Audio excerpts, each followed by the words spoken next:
If you walked into a GameStop or a movie rental store in mid-June of 2003 or 2004, you were stepping into the absolute wild west of gaming.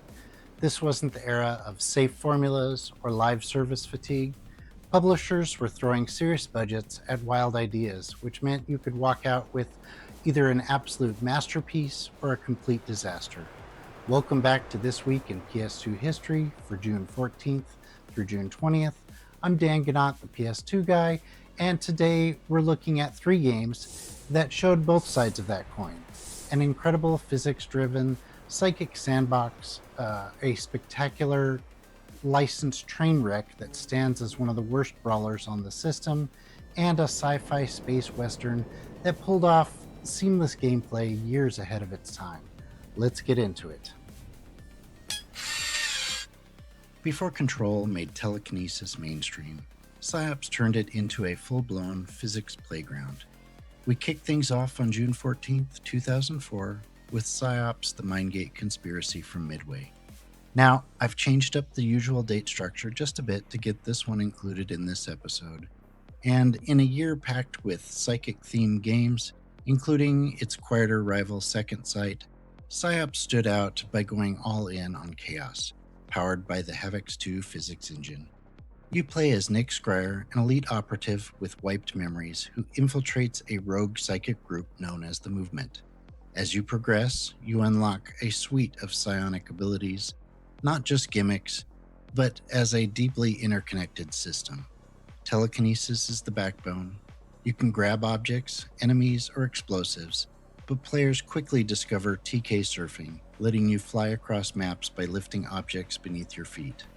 Pyrokinesis lets you ignite environments and enemies, creating dynamic chain reactions. Mind control allows you to possess enemies to fight for you or solve puzzles, at the cost, of course, of leaving your body exposed. Mind Drain restores energy in a brutal fashion, and abilities like remote viewing and aura view add exploration and strategy to the game. What really pushed Psi-Ops into legendary territory was its sandbox design. The training room alone became a playground for experimentation. Players spent hours testing the limits of the psychic system.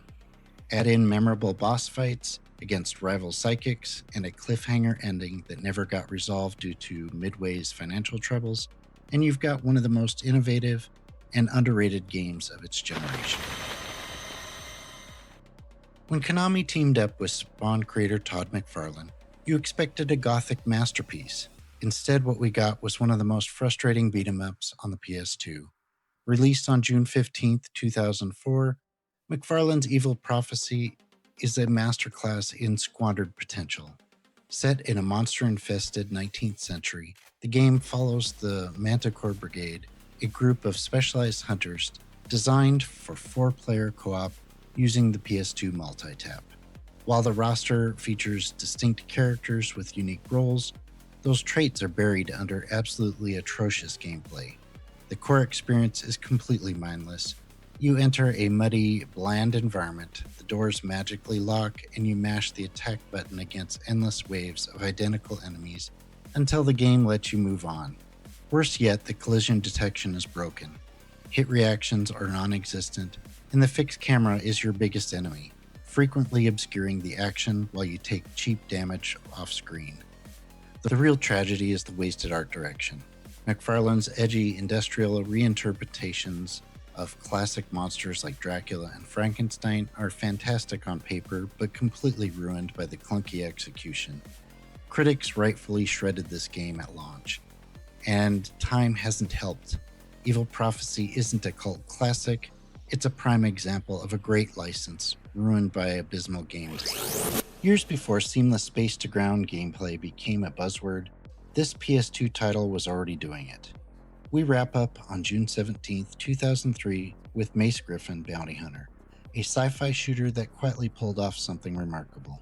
You play as Mace Griffin, a betrayed former Special Ops soldier turned bounty hunter, voiced by Henry Rollins, whose gritty performance gives the character a real presence. What sets this game apart is its seamless transition between space combat and on-foot gameplay. You pilot your ship through asteroid fields and dogfights, and then manually dock with enemy vessels. No cutscenes. You land, stand up, grab your weapon, and walk straight into an FPS sequence. The game uses clever design like tight ship interiors to mask loading, creating a smooth, continuous experience on limited hardware. Both the flight mechanics and gunplay are solid, with a wide range of weapons and mission types. The overall tone blends corporate sci-fi with bounty hunter grit, making it feel like a mix of Firefly and Star Wars. It's not just a good game, it's a technical achievement that feels ahead of its time. Looking at this single week in June, it's a perfect snapshot of why the PS2 era was so unforgettable. Publishers were taking massive risks. When those risks worked, we got groundbreaking innovation. And when they failed, we got legendary disasters. So what about you? Were you launching enemies across the room in Psi-Ops, suffering through evil prophecy with a multi-tap, or flying missions in Mace Griffin? Did you actually buy any of these back then? Or were they weekend rentals that you'll never forget? Drop your thoughts in the comments, and if you've enjoyed taking this trip down memory lane, hit that like button and subscribe. We just passed 7,000 subscribers, and your support is what keeps history alive. Thank you. I'm Dan Gnadt, the PS2 guy. Thanks for watching, and I'll see you in the next one. Remember, stay retro. Midnight strikes.